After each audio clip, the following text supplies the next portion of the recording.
55 years ago in September 1968, when the Research and Analysis Wing was founded with Rameshwar Nath Kao at its helm. Then Prime Minister Indira Gandhi asked him to cultivate Israel's Mossad. She believed relations between the two intelligence agencies were necessary to monitor developments that could threaten India and Israel. The efficient spy master he was, Kao established a secret relationship with Mossad.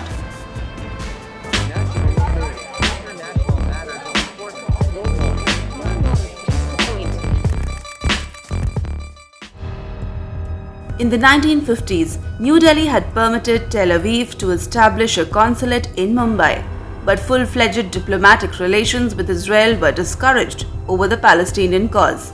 Various governments believed having an Israeli embassy in New Delhi would rupture its relations with the Arab world.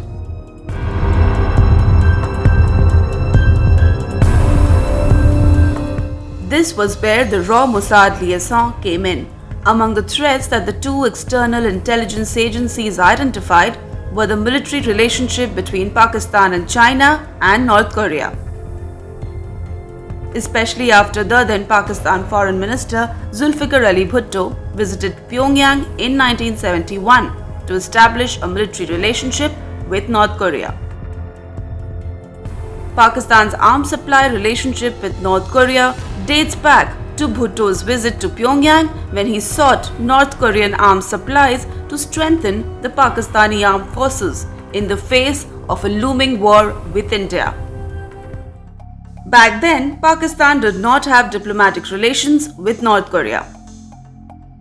The visit led to the signing of an agreement on September 18, 1971 for the supply of North Korea-made conventional weapons to Pakistan, and this was just 10 weeks before the outbreak of the war with India.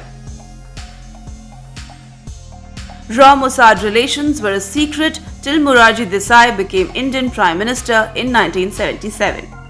RAW officials had alerted him about the Zia-ul-Haq's regime's plans to acquire nuclear capability. While French assistance to Pakistan for a plutonium reprocessing plant was well known, the uranium enrichment plant at Kahuta was a secret.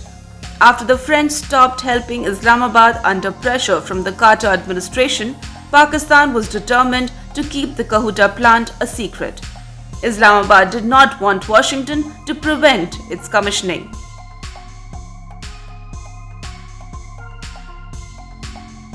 June 6 is the anniversary of Operation Blue Star, which was conducted in 1984 to flush out Khalistani terrorists from the Golden Temple in Amritsar.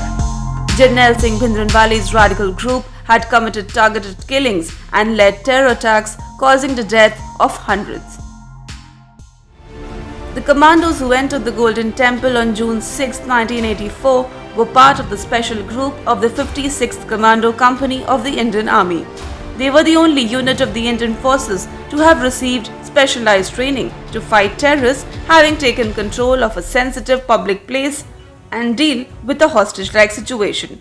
The Special Group, or SG Commandos as they were called those days, had been trained by an expert team of the Mossad. The SG had been created in 1981 for special operations. India did not have diplomatic ties with Israel at that time, and the training had been coordinated by the Research and Analysis Wing, popularly known as the RAW, which had its own arrangement with Mossad. The training was provided to Indian SG commandos at the secret base of Sayeret Matkal. The Indian commandos underwent special anti-terror training for over 3 weeks in 1983. This training came useful when the special commandos entered the Golden Temple.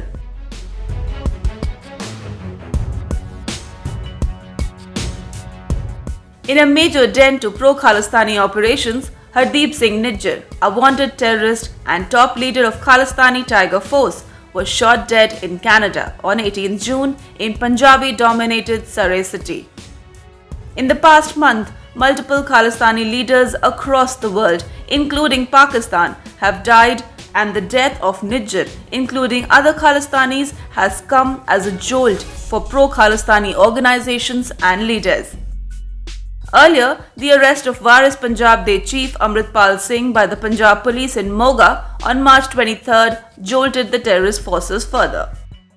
In May 2023, reports of the murder of 63-year-old Pakistan-based Khalistani terrorist Paramjeet Singh Panjwar surfaced. He was among the top leaders of the Khalistan Commando Force and was notified as a terrorist by the Government of India. Another Khalistani terrorist, Avtar Singh Khanda, chief of the banned Khalistan Liberation Force, died in a UK hospital on June 15th. UK asylum seeker and Khalistani terrorist Avtar Singh Khanda was wanted for pulling down the Indian flag at Indian High Commission in London.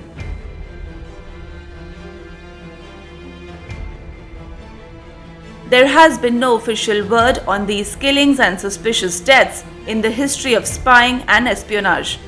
But what has caught everybody's fancy is the similarity of tactics to eliminate terrorists with Israel's Mossad or America's CIA. Former RAW officer N.K. Sood, while speaking to Eurasian Times, said, "Indian agencies are totally capable of covert operations, especially now, with India's emergence as a powerful nation and go-ahead from the government in power."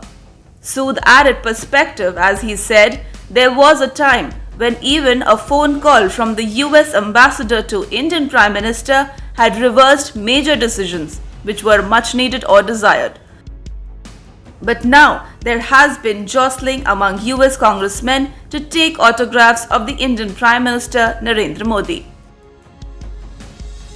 However, Khalistani separatists and terrorists are not the only ones on the hit list.